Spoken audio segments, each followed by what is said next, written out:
একবার গৌতম বুদ্ধের কাছে তারই একজন শিষ্য আসে, এসে বলে যে প্রভু, আপনি তো আমাদের সমস্ত প্রশ্নের উত্তর এত সুন্দর করে দিয়ে দেন, তবু যেন প্রশ্ন শেষই হয় না আমাদের। আজও আমি একটি প্রশ্ন নিয়ে এসেছি আপনার কাছে। গৌতম বুদ্ধ বললেন যে হ্যাঁ বলো, কি তোমার প্রশ্ন? তখন সেই শিষ্যটি বলল যে আজকে যখন আমি ভিক্ষি করতে গিয়েছিলাম, তখন একজন গৃহস্বামী খুব কান্নাকাটি করছিল আমার কাছে।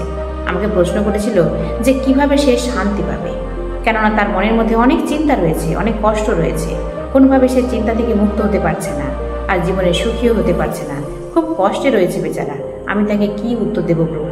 তখন গৌতম বুদ্ধ তাকে একটা কাঁটা ঝোপঝাড় দেখালেন, দিয়ে বললেন যে ওই ঝোপঝাড় দিয়ে যদি তুমি এখন হেঁটে আসো তাহলে কি হবে? তখন সেই শিষ্য বলল যে প্রভু, আমার পায়ে কাঁটা ফুটবে, তারপর কি হবে? না, সেই কাঁটা আমাকে যন্ত্রণা দেবে, কষ্ট দেবে, কিন্তু তুমি সেটা থেকে কিভাবে মুক্তি পাবে? গৌতম বুদ্ধ জিজ্ঞাসা করলেন।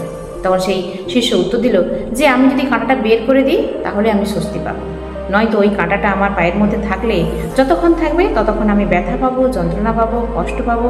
আর যদি দীর্ঘদিন ওই কাঁটা আমার পায়ের মধ্যে ফুটে থাকে তাহলে একটা সময় সেটা ঘায়ের সৃষ্টি করবে, আমার পাটাকে অকেজো করে দেবে, হয়তো আমি পাটা হারিয়েও ফেলবো। তখন বুদ্ধ বললেন, দেখেছো সামান্য একটা কাঁটা তোমাকে কত যন্ত্রণা দিতে পারে, কিন্তু যখন তুমি জানো যে কাঁটাটা বের করে দিলে তুমি স্বস্তি পাবে, শান্তি পাবে, তুমি ভালো থাকবে, তোমার পাটা তুমি বাঁচাতে পারবে, তাহলে কি তুমি সেই কাঁটা পায়ে ঘুরবে নাকি কাঁটাটা বের করে দেবার চেষ্টা করবে? শিষ্য বলল যে প্রভু, অবশ্যই আমি বের করে দেবো। তখন বুদ্ধ বললেন যে এটাই হচ্ছে প্রশ্নের উত্তর, কারণ ওই আমাদের চিন্তাও হচ্ছে অনেকটাই কাঁটার মতোই, যতক্ষণ আমাদের মধ্যে থাকবে এটা আমাদেরকে বিঁধতে থাকবে, কষ্ট দেবে, যন্ত্রণা দেবে।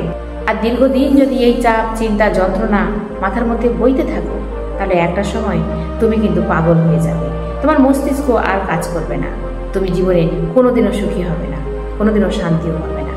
এটাই এই প্রশ্নের উত্তর, এটাই গিয়ে তুমি তোমার ওই শিষ্যকে বলো। তখন সেই শিষ্য এই কথার আসল অর্থ বুঝতে পারলো আর বুদ্ধকে প্রণাম করে সে চলে গেল।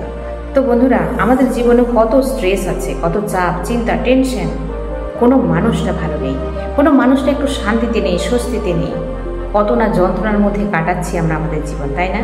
কিন্তু এই যন্ত্রণা যদি আপনি বইতেই থাকেন, এই চাপ, চিন্তা, কষ্ট যদি মাথার মধ্যে সারাক্ষণ বয়ে বেড়ান, তাহলে আপনার অবশ্যই ভার লাগবে, অবশ্যই সেই ওজন আপনি বইতে পারবেন না, আর এই যন্ত্রণাও আপনি সহ্য করতে পারবেন না। ক্রমশ আপনি শারীরিক এবং মানসিক দিক থেকে দুর্বল হয়ে পড়বেন। এমনকি অতিরিক্ত চিন্তা, অতিরিক্ত টেনশন আপনার জীবনের সমস্ত সুখ, শান্তি সব কিছু কেড়ে নেবে। তাই যা ঘটে গেছে অতীতে সেগুলোকে মাথার মধ্যে রাখবেন না, সেগুলো ঝেড়ে ফেলুন। যা চলছে সেটা নিয়ে ভাবুন, আর ভবিষ্যৎ নিয়ে অবশ্যই চিন্তা করতে হবে না, কারণ ভবিষ্যৎ তৈরি করবে আপনার বর্তমান। বর্তমানটাকে ভাবুন, বর্তমানকে চিন্তা করুন, বর্তমান নিয়ে সচেতন হন এবং বর্তমানের ভাবনাগুলোকে মাথায় রাখুন এবং সেই ভাবনাগুলোকে আপনার কাজে রূপান্তরিত করুন। আর একটা একটা করে ভাবনা আপনার মন থেকে সরিয়ে ফেলুন, দেখবেন আপনার মন অনেক হালকা থাকবে, অনেক পরিষ্কার থাকবে, আপনি অনেক সতেজতা বোধ করবেন, সুস্থ থাকবেন, সুখী হবেন।